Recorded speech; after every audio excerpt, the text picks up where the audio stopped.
Welcome to the EasyDeutsch German cases text analysis. I will analyze a text for you and I will explain you why we use which case, and I will show you which word or which rule triggers the case. So let's start. I took the text of my last dictation, der Papst in Südamerika, the Pope in South America. So let's take a look at the first sentence. Hat die Länder Ecuador, Bolivien und Paraguay besucht. Is nominative case. Green shows nominative case because it's the subject. It's the acting person. Die Länder Ecuador, Bolivien und Paraguay, that's accusative because it's the direct object. It's the one that's acted upon. Direct object, no preposition in front, and besuchen doesn't require any special case. Next sentence. Hat Gottesdienste gefeiert und auch auf Probleme aufmerksam gemacht. Is again the subject, and that's why nominative. Gottesdienste, worships, that's the direct object again, the one that's acted upon, and that's why it's accusative case.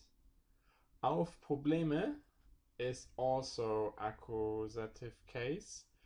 Aufmerksam machen auf, that belongs together. It means to point out, and in that case auf requires accusative case.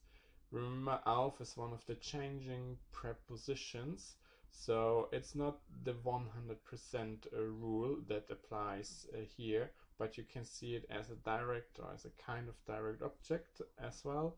So direct objects use accusative case. Next sentence. In Bolivien hat der Papst über die Meinungsfreiheit gesprochen. In Bolivien, there we have a preposition in front. And in, if you remember, is one of the changing prepositions, and we have a location here, and location is obviously dative case. Der Papst is the subject again, that's why nominative, and über die Meinungsfreiheit is accusative due to the preposition. Über takes accusative case always if it's not a local preposition. It's not local here, that's why accusative case, the preposition über is telling us that.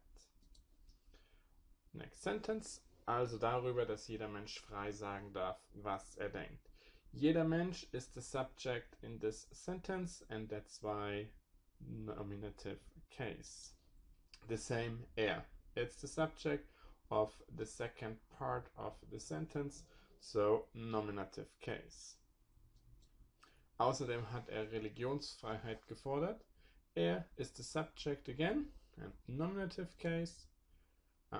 I forgot Religionsfreiheit here. Religionsfreiheit is accusative because it's the direct object.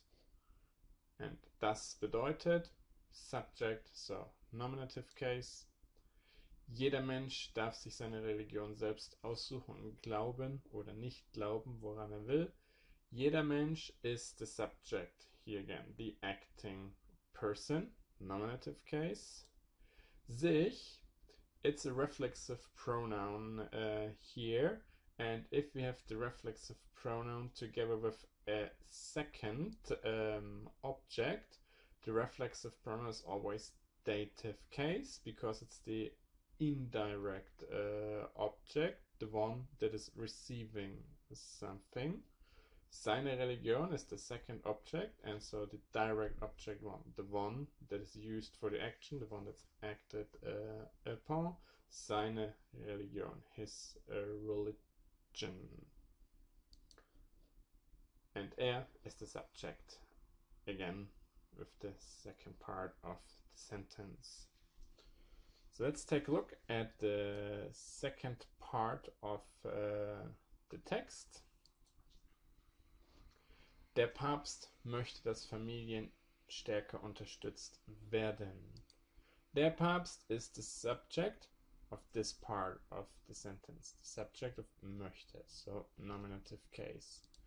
Familien is the subject of the second part of the sentence. Nominative case. Next sentence. Der Papst ist der oberste Chef der katholischen Kirche. It's again, der Papst is the acting person, so the subject and nominative case. And der oberste Chef is nominative case again, but here it's not the subject. Ist, so the verb to be, tells us that it is nominative case, because to be as a main verb without a preposition requires nominative case, because der Papst and der oberste Chef, that's the same person, so it's just adding another characteristic to the subject, and that's why it's nominative case as well. And der katholischen Kirche, you can see the color already, that's genitive case, because we have a noun-noun construction. So there, the genitive case just adds an information to the noun chef, and it's describing whose boss the Pope is, so it's the boss of the Catholic Church. So in the sense of ownership, it's the genitive case here. Next sentence. Er wohnt im Vatikan, dem kleinsten Land der Welt, im Zentrum der italienischen Hauptstadt Rom. Er, that's the subject and nominative case. Im Vatikan, there we have a preposition again. And im, the pure form is in with an N, and it's a changing preposition, and we can ask you with where. So where does he live?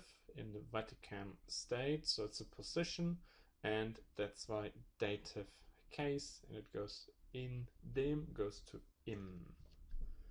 And dem kleinsten Land, that's dative case, because we have relative pronoun here. Dem is a relative pronoun, and it is related to Vatikan, and due to that, that's dative again, also that becomes dative here as well, because it's related to the dative noun. Der Welt, there we have the genitive again, because it adds a characteristic to Land. So which smallest country of the world's smallest country. You can hear the genitive in English there as well, the world's smallest country. If you add the S in English, it's genitive case. It's just explained different in English, but it is actually the same thing. And im Zentrum, there we have the preposition again, in, and it's a location, that's why dative case again. And the last part, der italienischen Hauptstadt, we add again which center is it, or whose center of the Italian capital Rome, and that's why it's genitive case. Papst Franziskus kommt aus Argentinien. Papst Franziskus, Pope Francis, that's the subject, so nominative case. Aus Argentinien is dative, because we have the preposition aus that requires dative case. Argentinien liegt auch in Südamerika. Argentinien is the subject and nominative case. In Südamerika, you can probably imagine already, we have the preposition in again, and South America is located, no, Argentina is located in South America. It's obviously a position, so dative case.